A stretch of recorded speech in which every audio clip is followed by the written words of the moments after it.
నమస్తే. 10 టీవీ ప్రేక్షకులకు విజయదశమి శుభాకాంక్షలు. 9 రోజుల పాటు అమ్మవారు ఒక్కో రూపంలో భక్తులకు దర్శనమిచ్చారు. భక్తులు అమ్మవారిని ఎంతో ఇష్టంగా ఈ 9 రోజులు పూజించారు. ఈ రోజు దుర్గాదేవిగా భక్తులకు అమ్మవారు దర్శనమిస్తున్నారు. విజయదశమి సందర్భంగా ఆ అమ్మవారి గురించి, ఆ విశిష్టత గురించి, 9 రోజుల వైభవానికి సంబంధించి తెలుసుకుందాం. మనతో పాటు ఉన్నారు ప్రముఖ ఆధ్యాత్మికవేత్త బంగారయ్య శర్మ గారు ఉన్నారు. గురువుగారితో మాట్లాడదాం. ఈ విజయదశమి రోజు ఎలాంటి పూజా విధానాలు చేయాలి అనే విషయాలు మనం గురువుగారితో మాట్లాడి తెలుసుకుందాం. నమస్తే గురుగారు. 10 టీవీ తరఫున ముందుగా మీకు విజయదశమి శుభాకాంక్షలు. నమస్తే అమ్మ. మీకు 10 టీవీ యాజమాన్యానికి, 10 టీవీలో పనిచేసేటువంటి అందరు ఉద్యోగులకి, 10 టీవీ వీక్షకులకి అందరికీ కూడా విజయదశమి శుభాకాంక్షలు. గురుగారు, 9 రోజుల పాటు నవరాత్రుల్లో అమ్మవారిని ఎంతో ఇష్టంగా ఉపవాస దీక్షలతో ఒక్కో రోజు అమ్మవారిని పూజించారు. ఈరోజు దుర్గాదేవిగా భక్తులకు దర్శనమిస్తారు. ముందుగా ఆ దుర్గమ్మ వైభవాన్ని మనం తెలుసుకుందాం. దుర్గే దుర్గతి నాశిని అంటారు. సమస్తమైనటువంటి దుర్గతులని నాశనం చేయగలిగేటటువంటి శక్తి ఆ అమ్మవారికి ఉంది. ఆ అమ్మని పోతనామాచ్యుల వారు చెప్తూ, అమ్మలగన్నయమ్మ ముగురమ్మల మూలపుటమ్మ, చాలా పెద్దమ్మ సురారులమ్మ, కడుపారడి పుచ్చడి అమ్మ, తన్నులో నమ్మిన వేల్పటమ్ముల మనమ్ముల అనే పదాన్ని ప్రయోగం చేస్తారు. ఎవరైతే ఆ దుర్గా అమ్మవారిని కొలుస్తారో వాళ్ళు మహాకాళిని, మహాలక్ష్మిని, మహాసరస్వతిని ముగ్గురిని కొలిచినట్టే. అదే ప్రత్యేకత ఏమిటి అంటే, చండీ సప్తశతిలో మొత్తము సాత్వికము, రాజసికము, తామసికము అని 3 రకాలుగా ఈ పాఠం చెప్పబడుతుంది. 13 అధ్యాయాలు. అందులో ఉండేటటువంటి 3 స్వరూపాలైన మహాకాళి, మహాలక్ష్మి, మహాసరస్వతి, ఈ 3 కూడా ఒక్క రూపాన్ని పొందితే ఆ తల్లి దుర్గా. దుర్గమాసురుడు అనేటటువంటి ఒక భయంకరమైనటువంటి రాక్షసుడు, ఇతర దేవతలు ఎవరి వల్ల కూడా గెలవడంగా సాధ్యం కానటువంటి ఆ దుర్మార్గమైనటువంటి ఆ దుర్గముణ్ణి నిర్జించింది కాబట్టి ఆవిడ్ని దుర్గా అన్నారు. కాబట్టి అలాంటి దుర్గా అమ్మవారు ఈరోజు రాక్షసుల్ని సంహరించినటువంటి సందర్భంగా ఆ అమ్మవారి అవతారము. ఈ విజయానికి గుర్తుగా విజయదశమిని మనం నిర్వహించుకుంటూ ఉంటాం. గురుగారు, అంటే కొంతమంది విజయదశమి శుభాకాంక్షలు అని చెబుతుంటారు, కొంతమంది దసరా సెలబ్రేషన్స్ అని చెబుతుంటారు. ఈ రెండింటికి తేడా ఏంటి గురుగారు? అంటే ఇంకా ఎన్నెన్ని పేర్లతో మనం ఈ రోజుని సెలబ్రేట్ చేసుకుంటాం? వాస్తవానికి ఒకటి విజయదశమి అంటే సమస్తమైనటువంటి విజయాలు, మానవాళికి అన్ని కష్టాలు తీసేట్టు అమ్మవారు రాక్షసుల మీద విజయం సాధించింది కాబట్టి విజయదశమి అని మనం చెప్పుకుంటాం. ఇంకోటి దశహరా, 10 తలకాయల వాడైనటువంటి రావణాసురుణ్ణి రామచంద్రమూర్తి యుద్ధం చేసి అతనిని సంహరించినటువంటి గుర్తుగా ఆ రామరావణ యుద్ధం భీకరంగా జరుగుతున్నప్పుడు వాడికి 10 తలకాయలు ఉండేవి. ఈ 10 తలకాయల రావణాసురుడి యొక్క ఎన్ని తలకాయల్ని కొడుతూ ఉన్నా మళ్ళీ తలకాయలు వచ్చి చేరుతూ ఉండేవి. ఈ 10 ఒకటేసారి పోవాలి అంటే వాడి యొక్క కడుపులో ఉండే అమృత భాండాన్ని కొట్టాలి అని చెప్పినప్పుడు రామచంద్రమూర్తి ఆ బాణాన్ని కరెక్ట్గా ఆయన శిరస్సు మీద ప్రయోగం చేస్తే హనుమత్ పరబ్రహ్మ ఆయన తండ్రి అయినటువంటి వాయుదేవుణ్ణి ప్రార్థించగా వాయుదేవుడు ఆ బాణము యొక్క గతి తప్పించి అది కడుపులో తాకేట్టుగా చేస్తాడు. కాబట్టి 10 తలకాయల వాడైన రావణాసురుణ్ణి సంహరించినటువంటి సందర్భంగా దశహర. సాక్షాత్తు దుర్గాదేవి ఆ చండముండ, శుంభ, నిశుంభ, మహిషాసురాది చాలా ఘోరమైనటువంటి చాముండాది రాక్షసుల్ని కూడా మొత్తము నిర్జించినటువంటి ఇది కాబట్టి విజయాన్ని తెచ్చింది కాబట్టి విజయదశమి అని కూడా మనం అంటాం. గురుగారు, 9 రోజులు అమ్మవారు ఒక్కో రూపంలో భక్తులకు దర్శనమిస్తారు. ఈ 9 రోజులు కూడా అమ్మవారు ఒక మహిళ రూపంలోనే దర్శనం ఇవ్వడానికి గల కారణం ఏంటి? అమ్మవారి యొక్క స్వరూపము, ప్రకృతి ఎప్పుడూ మార్పులు చెందుతూ ఉంటుంది. 9 రకాలుగా మార్పులు చెందుతుంది. మొట్టమొదటిది పరమాత్మ స్వరూపంలో వచ్చే సంకల్ప మార్పు.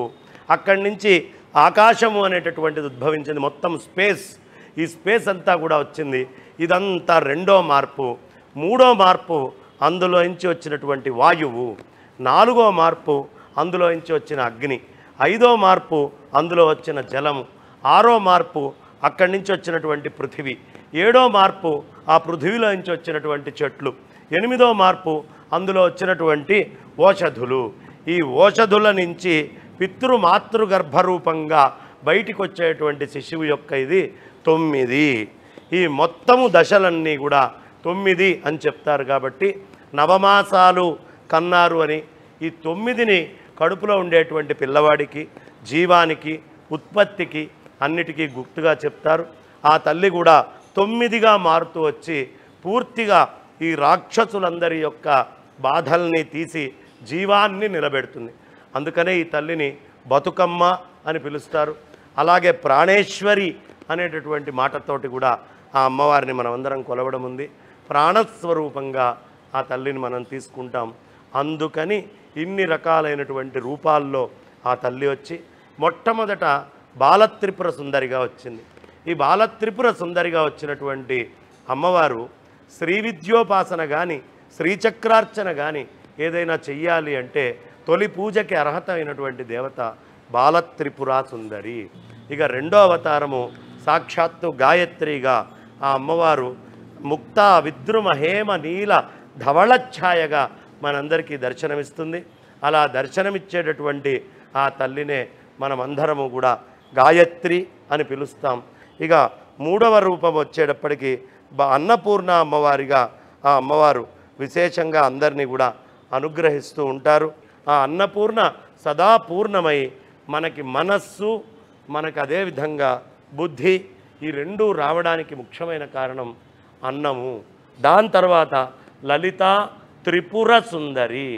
ఈ త్రిపురాలు అంటే మనకి జాగ్రత్త, స్వప్న, సుషుప్తి అవస్థలు ఈ మూడిట్లో కూడా లలితమై చైతన్యమయమైనటువంటి రూపంగా ఉండి ఈ మూడిటిని స్థితి చేస్తూ ఉంటుంది. ఆ అవతారము లలితా త్రిపుర సుందరి అయితే ఆ తర్వాత మహాలక్ష్మిగా అందరినీ అనుగ్రహిస్తుంది. ఇక మహాలక్ష్మి అయిన తర్వాత మహాసరస్వతిగా అలంకరించుకుంటాం. మనం ప్రాణము అయిన తర్వాత విజ్ఞానము కింద సరస్వతి అమ్మవారిని తీసుకుంటాం. ఆ మనస్సు అయిపోయింది, జ్ఞానము సరస్వతి. ఈ జ్ఞానానికంటే పైన ఉండేటటువంటి విజ్ఞానమే మనందరికీ కూడా దుర్గా అమ్మవారు. ఈ దుర్గ తర్వాత మహిషము సమస్తమైనటువంటి అజ్ఞానాన్ని తీసేసి ఆ పూర్ణమైనటువంటి నేను అనే అజ్ఞానం కూడా పోయినటువంటి పశువుని, వధించిన పశువుని తన స్వస్వరూపంగా మార్చుకొని అమ్మ కూర్చుండేదే ఆనందమయమైనటువంటి దుర్గా. కాబట్టి ఈ దుర్గగా వచ్చి అప్పుడు రాజరాజేశ్వరి అయి ఈ అఖిలాండకోటి బ్రహ్మాండ నాయకగా తల్లిని కొలుచుకుంటూ రాజరాజేశ్వరి రూపంలో మనం ప్రార్థన చేస్తాం. ఇదే ఈ నవరాత్రుల్లో ఉండేటటువంటి వైశిష్ట్యము, నవరాత్రుల యొక్క మహాత్మ్యం. అమ్మ చాలా చక్కగా చెప్పారు గురువుగారు. ఆయుధ పూజ గురించి మాట్లాడుకున్నట్లయితే ఈరోజు ప్రతి ఒక్కరు కూడా ఆయుధ పూజ చేస్తుంటారు. ఆయుధ పూజ ఎందుకు చేయాలి, దాని వెనకాలన్న చరిత్ర మా ప్రేక్షకులకు తెలియజేస్తారా? భారతదేశంలో మొదటి నుంచి కూడా రక్ష అనేటటువంటిది ఎప్పుడు మనము ఒకటి యోగం ఏదైనా ఒకటి పొందుతాం. మనకి డబ్బు కానివ్వండి, వస్తువు కానివ్వండి, ఉద్యోగం కానివ్వండి, ప్రపంచంలో ఏదైనా పొందుతాం. పొందడం ఒకటే గొప్ప విషయం కాదు, దానిని రక్షించుకోవడం కూడా తెలియాలి. రక్షించుకోవాలి అంటే ఆ రక్షించుకోవడానికి యోగ్యమైనటువంటి పరికరాలు ఉండాలి. ఆ పరికరాలన్నీ కూడా మనం సిద్ధంగా ఉన్నాము అన్నప్పుడే కదా పూజ చేసుకోగలిగేది.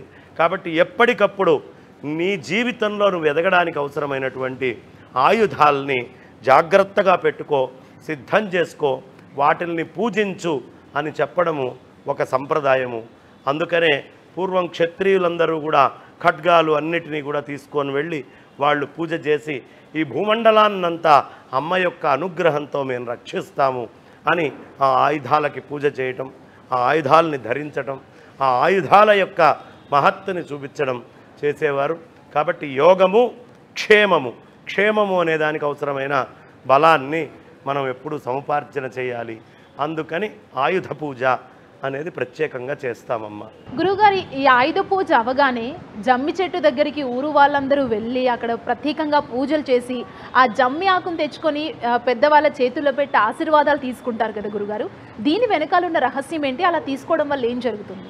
అమ్మ శమీ శమయతే పాపం, శమీ శత్రు వినాశిని, అర్జునస్య ధనుర్ధారి, రామస్య ప్రియదర్శిని, అని చెప్పి ఆ చెట్టు చుట్టూతా ప్రదక్షిణాలు చేయాలి. చేశాక ఏ ఆయుధానికైతే మనం పూజ చేశామో ఆ ఆయుధంతో ఆ శమీ వృక్షపు ఒక చిన్న కొమ్మని బయటికి తీయాలి. తీసిన తర్వాత దానిని మనం కనకదుర్గ అని పిలుస్తాం. ఆ దుర్గకు అవసరమైనటువంటి కనిపించినటువంటి కనకమంతా కూడా శమీ వృక్షంలో ఉంటుంది. అందుకనే మనం అగ్నిమథనం చేసేటప్పుడు కింద అరణిగా ఈ చెట్టుని వాడతాం. పైన రావి అనేటటువంటిది ఒకటి ఉంటుంది. ఈ అరణిలోంచి అగ్ని పుట్టుకొస్తుంది కాబట్టే కనక దుర్గ తాం అగ్నివర్ణం అని కూడా అంటారు. కాబట్టి అది ఒకటి. కాబట్టి అందుకని శమీ వృక్షానికి పూజ చేస్తారు. ఇక రామచంద్రమూర్తికి కూడా విజయ సంకేతంగా ఈ శమీ వృక్షమే ప్రధానంగా దర్శనం ఇచ్చాకే విజయం వచ్చింది. అందుకనే రామస్య ప్రియదర్శిని అంటారు. అదేవిధంగా బృహన్నలగా మారి ఆ పాండవ వనవాసం జరిగే ముందు వాళ్ళ ఆయుధాలన్నింటినీ తీసుకొని ఈ శమీ వృక్షం మీద పెట్టారు. పెట్టి మేము 5గురం కాకుండా మిగతా ఎవరు వచ్చినా ఇవి పాములలాగా ఇంకో రూపంలో కనిపించాలి అని ఆ శమీ వృక్షాన్ని ప్రార్థిస్తే ఇతరులకి కనిపించకుండా గోప్యంగా ఉంచుతూ సంరక్షించింది. కాబట్టి అందుకని ప్రత్యేకంగా ఈ శమీ వృక్షాన్ని పూజ చేయడం, శమీ వృక్షానికి ప్రదక్షిణ చేయటం, అక్కడ ఆయుధ పూజ చేయటం, అక్కడ దీపారాధన చేసుకోవడం, ఇది మనకి ఆ దుర్గా అమ్మవారి విజయం నుంచి రామచంద్రమూర్తి యొక్క విజయం నుంచి సంప్రదాయంగా వస్తోంది. అందుకని అక్కడ పూజ చేయటం. అంటే దసరా అనగానే ఇంకొకటి గుర్తొచ్చేది పాలపిట్ట. గురువు గారు, పాలపిట్ట దర్శనం చేసుకోవాలి అని పెద్దలు చెప్తుంటారు మన చిన్నప్పటి నుంచి. దాని వెనకాల ఉన్న ఆంతర్యం ఏంటి గురువుగారు? అంటే ఎప్పటిదాకా పాలపిట్టలు అనేటటువంటివి కనిపిస్తూ జాగ్రత్తగా ఉంటాయో అప్పటిదాకా వాతావరణం అంతా కూడా సమతౌల్యంగా ప్రశాంతంగా రక్షించబడే దాని కింద ఉంటుంది అని. పాలపిట్టలు ఈ బాగా రేడియేషన్స్ కానీ ప్రకృతిలో కానీ ఏదైనా వినాశనం జరిగితే అక్కడ పాలపిట్టలు ఉండవు. అంటే విజయదశమి రోజు నీకు పాలపిట్ట కనిపించింది అంటే ఇంకా ప్రకృతి అంతా సమానమైనటువంటి ఆరోగ్యమయమైనటువంటి స్థితిలో ఉంది అని చెప్పడానికి గుర్తు. 2, పాలపిట్ట స్వర్గానికి దారిని చూపిస్తుంది. పాలపిట్టను చూసినటువంటి వాడికి శుభాలే కాదు, ఎవడు దాన్ని చూసి నమస్కరించుకుంటాడో వాడికి స్వర్గమునందు ద్వారం ఉంటుంది అని పెద్దలు చెప్తారు. అంటే రావణ దహన కార్యక్రమానికి కూడా పెద్ద సంఖ్యలో ఊరు వాళ్ళందరూ వెళ్ళి రావణ దహనాన్ని చేస్తుంటారు కదా. మా ప్రేక్షకుల కోసం రావణ దహనానికి సంబంధించి విశేషంగా మనకి రామ్లీలా మైదానంలో ఈ దసరా సందర్భంగా ఆ రావణాసురుణ్ణి చంపిన గుర్తుగా ఆ రోజు ఉదయాన్నే మళ్ళీ చంపుతారు. అంటే రాక్షసత్వము అనేది ఒకసారి చంపితే పోదు, అది రూపాంకురం తీసుకొని మళ్ళీ వస్తూనే ఉంటుంది. ఆ గుర్తు చిహ్నంగా రావణాసురుణ్ణి పెట్టి రాక్షస వధ కింద ఆ రాక్షస సంహారం చేస్తారు. అందుకనే ఒక్కొక్క ప్రాంతంలో ఒక్కొక్క సంప్రదాయం. మనము బెంగాల్ వెళ్ళేటప్పటికేమో అన్నీ తీసుకొని వెళ్ళి విగ్రహాలని చక్కగా నీళ్లల్లో కలుపుతారు, నవరాత్రులు పూజ చేసుకున్న విగ్రహాలని. అదే తమిళనాడు తెలుగునాటకు వస్తే బొమ్మల కొలువులు పెట్టి ప్రకృతిలో ఉండే చెట్లు మనుషులు అంతా అమ్మవారి స్వరూపమే అని చెప్పేట్టుగా బొమ్మల కొలువుల్ని పెడతారు. అదేవిధంగా రావణ వధ ఘట్టాన్ని కూడా ప్రతి ఇంట్లో రామచంద్రమూర్తి రావణాసురుణ్ణి కొట్టేట్టుగా ఆ బొమ్మల కొలువుల్లో పెట్టుకొని చాలా ఆనందిస్తూ ఉంటారు. ఇది ఆ వధకి మూలము. గురుగారు, వినాయకులను ఎలా అయితే గల్లీ గల్లీలో నెలకొల్పుతారో ఇప్పుడు అమ్మవార్లను కూడా ఎక్కడ చూసినా మనకు అమ్మవారి దర్శనం ఇస్తున్నారు. ఒక్కో రోజు ఒక్కో రంగుతో రంగురంగుల చీరలతో సామూహికంగా అందరూ వెళ్ళి పూజలు చేసి నిమజ్జనం చేస్తున్నారు అమ్మవారిని. అంటే అమ్మవారి నిమజ్జనం వెనుకున్న ఆంతర్యం ఏంటి? ఇక్కడ విశేషం ఏమిటి అంటే మొట్టమొదట ఆ అమ్మవారు ఎక్కడి నుంచి వచ్చింది అంటే పరమాత్మలో సంకల్ప శక్తిగా ఉంది. ప్రకృతిలో ఉండేటటువంటి వస్తువులను తీసుకొని వచ్చి అన్నీ సమకూర్చుకొని మట్టితో అమ్మవారి విగ్రహం చేసి ఆ ప్రకృతిని మొత్తాన్ని మట్టికిచ్చి ఈ మట్టిని మళ్ళీ తీసుకొని వెళ్ళి జలశక్తి కింద మారిస్తే మట్టి నీళ్ళల్లోకి వెళ్ళంగానే ఒక అగ్ని బయటికి వస్తుంది. ఈ ప్రకృతితోటి కలిసినటువంటి మట్టిలో నుంచి వచ్చే అగ్ని వాయువుల్లో కలిసి ఆకాశమంతా వ్యాప్తి చెందుతుంది. తద్వారా పరమాత్మ చైతన్యానికి చేరుతుంది. ఇది రహస్యము. ఎలా వచ్చామో అలా అమ్మవారిని పట్టుకొని ఒక్కొక్క శక్తితో ప్రయాణం చేసి మళ్ళీ నువ్వు బ్రహ్మస్వరూపుడివి అని తెలుసుకోవాలి అని చెప్పడానికే ఈ జలం లోపల తీసుకొని వెళ్ళి నిమజ్జనం చేయటం. చాలా చక్కగా చెప్పారు గురుగారు. ఇప్పుడు తెలంగాణ ప్రాంతంలో మనం చూస్తున్నాం ఈ 9 రోజుల నవరాత్రులు ఎలా చేసుకుంటున్నారో తెలంగాణ వాసులు బతుకమ్మను కూడా అలాగే సెలబ్రేట్ చేసుకుంటున్నారు. బతుకమ్మ గురించి మాకు తెలియజేస్తారా? చితుకు చితుకుల బొమ్మ చిన్నారి ముద్దు గుమ్మ అంటూ చాలా అద్భుతంగా మనం గుమ్మడి ఆకుల్ని తీసుకొచ్చి ఆ గుమ్మడి తీగలతో ఉన్నటువంటి ఆకుల్ని తీసుకొని వచ్చి దాని లోపల బంతి పూలని, జిల్లేడు పూలని, తంగేడు పూలని అన్నిటినీ కూడా తీసుకొని వచ్చి అలంకరిస్తాం. ఆ అమ్మ పేరేమిటి? బతుకమ్మ. బతుకు అనేది శుద్ధమైన తెలుగు పదం. అందుకనే ఆంధ్రాలో అయినా సంస్కృత పదాలు ఎక్కువ వాడతారు, తెలంగాణలో తెలుగు పదాల యొక్క వాడుక ఎక్కువ. ఈ బతుకు అమ్మ అంటే నీ ప్రాణానికి మూలమైనటువంటి తల్లి అని చెబుతూ, నీ ప్రాణాలు ఎక్కడ ఉన్నాయి? ప్రకృతిలోనే ఉన్నాయి. ఈ బ్రహ్మాండానికి మొత్తానికి గుర్తు గుమ్మడికాయ. ఈ బ్రహ్మాండం అంతా తయారు చేసింది కాబట్టి ఆమెని కూష్మాండేశ్వరిగా కూడా మనం కొలుస్తూ ఉంటాం, కూష్మాండ స్వరూపంగా కొలుస్తాం.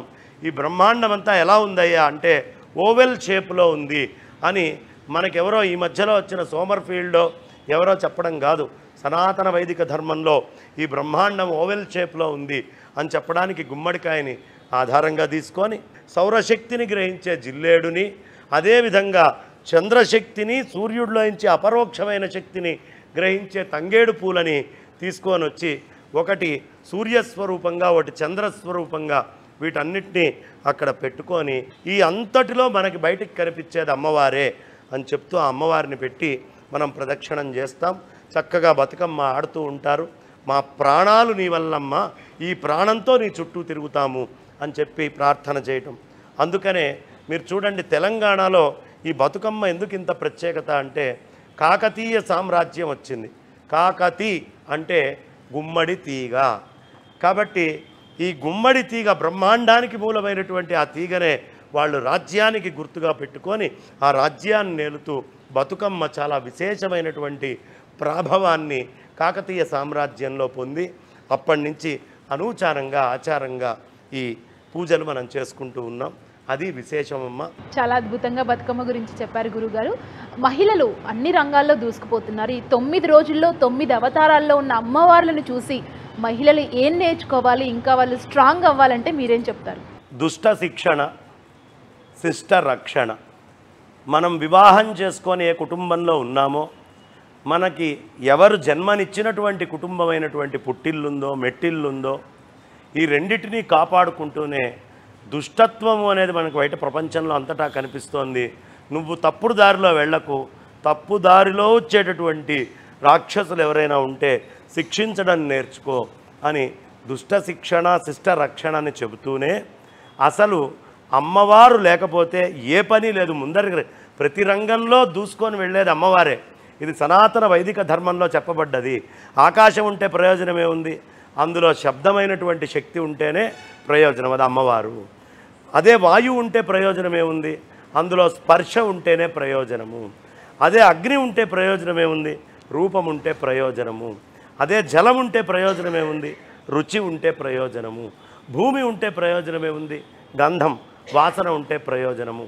కాబట్టి వీటన్నిటినీ తెలుసుకొని ఆ అమ్మవారే మనకి శబ్ద స్పర్శ రూప రసగంధాలనే తన్మాత్రలకి మూలము. ఈ ప్రపంచంలో ఈ 5తోటి మనం మోసపోకుండా ఉంటే సాక్షాత్తు వాళ్ళ అమ్మవారి స్వరూపులే. ఈ 5 రకాలైనటువంటి వాటిల్ని నియంత్రణ చేసుకొని ఏ రంగములో అయినా భారతదేశము అత్యున్నతమైన స్థితిలో ఉంటుంది. ప్రపంచంలో ఉండే మహిళలందరూ శక్తి స్వరూపాలే. దానికి గుర్తే మన ఆపరేషన్ సింధూర్ జరిగినప్పుడు ఇక్కడి నుంచి మహిళామణులు ఖురేషి లాంటి వాళ్ళు అక్కడికి వెళ్ళి ఆ దేశములో యుద్ధము చేసి తిరిగి రావడం, ఇవన్నీ కూడా గొప్ప చారిత్రక ఘట్టాలు. అంటే అమ్మవారికి ఇష్టమైన నైవేద్యాలు ఏంటి గురువుగారు? ఈ 9 రోజుల పాటుతో పాటు ఈరోజు దుర్గాదేవిగా దర్శనమిస్తున్న ఈరోజు అమ్మవారికి ఎలాంటి నైవేద్యాలు పెట్టాలి? మొదటి రోజు బాలత్రిపురుగా ఉన్నప్పుడు ఆ అమ్మవారికి బెల్లంతో చేసినటువంటి పరవాన్నం పెట్టాలి. గుడాన్న ప్రీత అని మనకి చక్కగా లలితా సహస్రనామంలో చెప్పబడి ఉంటుంది. కాబట్టి మొదటి రోజు గుడాన్నాన్ని పెట్టాలి. రెండో రోజు సాక్షాత్తు గాయత్రిగా ఆ తల్లిని చూసినప్పుడు నిమ్మకాయతోటి చేసినటువంటి పులిహోరను తయారు చేసి ఆ అమ్మవారికి నిమ్మకాయ పులిహోరను పెట్టాలి. ఇక మూడో రోజు అన్నపూర్ణా స్వరూపంగా ఉన్న ఆ తల్లికి దధ్యోజనము వండి ఆ పెరుగుతో చేసిన దధ్యోజనము మనం నైవేద్యంగా పెట్టాలి. ఇక నాలుగో రోజు లలితా త్రిపుర సుందరిగా ఉన్నప్పుడు ఆ తల్లిని మనం అందరము కూడా దధ్యోజనము అలాగే బెల్లపు పరమాన్నముతో నివేదన చేసి అర్చించుకోవాలి.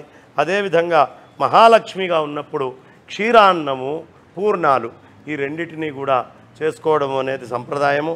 ఇక సరస్వతి అమ్మవారిగా ఆ అమ్మవారు ఉన్నప్పుడు కట్ పొంగలి మనకందరికీ తెలుసు. అంత పెసర గుండ్లు వేసి కట్టు పొంగలి అంటూ చేస్తారు. ఆ కట్టు పొంగల్ని అమ్మవారికి నివేదన చేయటం చాలా విశేషం. ఆ తర్వాత దుర్గగా వచ్చినప్పుడు కదంబం వండి పెట్టాలి. సాంబార్ అన్నము లాగా ఉంటుంది. కదంబము అని అనేక కూరలు వేసి సాంబార్ అన్నంగా కదంబం వండుతారు. ఇక 9వది మహిషాసురమర్ధనిగా ఉన్నప్పుడు ఆ తల్లికి చింతపండు పులిహోర ఒకటి, గారెలు, అదేవిధంగా పానకము, వడపప్పు. ఇక రాజరాజేశ్వరిగా ఉన్నప్పుడు అన్ని రకాలైనటువంటి శాకాలతో అన్నం పెట్టాలి. దీనికి కారణం ఏమిటి అంటే ఈ భూమి మీద ఎప్పుడు కరువు వచ్చినా ఎప్పుడు క్షామం వచ్చినా ఆ అమ్మవారే మనల్ని 100 కళ్ళతో కాపాడతా అని శతాక్షి అని పేరుతో పిలువబడుతోంది. ఆ తల్లి నుంచే అనేక రకాలైనటువంటి కూరగాయలు ఉత్పత్తి అయి ఆ తల్లిని శాకంబరిగా మనం పిలుస్తాం. శాకంబరి రూపంలో మనం అలంకరించుకుంటాం.